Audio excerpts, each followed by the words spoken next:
Կոլորադոյի Temple Grandin դպրոցի աշակերտները առաջին հայացքից սովորական դպրոցականներ են, սակայն նրանք տառապում են աուտիզմով։ Աշակերտներից Parker-ը նշում է, որ աուտիզմը ունի նաև դրական կողմեր։ Խնդիրների լուծմանը ավելի հնարամտորեն ես կարողանում մոտենալ, ավելի յուրահատուկ աշխարհընկալում ունես, սակայն մարդկանց հետ շփումը եւ տարրական բաները շատ ավելի բարդ են։ Բացի այդ, աուտիզմով հիվանդները հաճախ ունենում են մարսողական խնդիրներ։ Parker-ը սակայն նշում է, որ սննդականոնի փոփոխությունը մեծապես փոխում է իր ինքնազգացողությունը։ Սա միայն Parker-ի դիտարկումը չէ։ Կալիֆոռնիայի տեխնոլոգիաների ինստիտուտի գիտնականներից Սարգիս Մազմանյանը հավաստում է, որ առողջ սնունդը արտադրում է միլիոնավոր օգտակար բակտերիաներ մարդու օրգանիզմում, այդ թվում նաև հատուկ բակտերիա, որը կարգավորում է մարդու հուզական պահվածքը, դրական ազդում մարդու շփման կարողության վրա եւ կասեցնում կրկնողական գործողությունները։ Մազմանյանը նշում է, որ աուտիստիկ մկանը այս մանրեն ներարկելուց հետո նկատելիորեն փոխվել է վերջինիս գործելակերպը։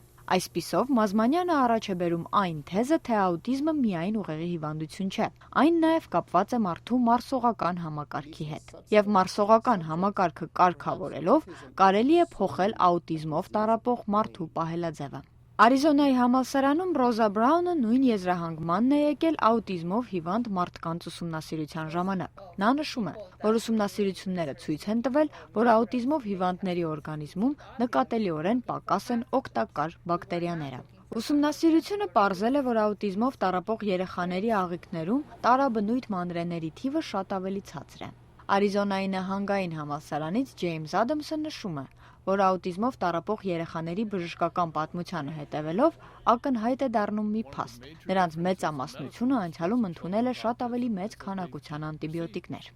Գիտնականները համաձայնվում են, որ մարսողական համակարգի խանգարումը աուտիզմի առաջացման հիմնական պատճառը չէ, սակայն նրանք համոզված են, որ դա ունի ուղիղ կապ այս հիվանդության հետ։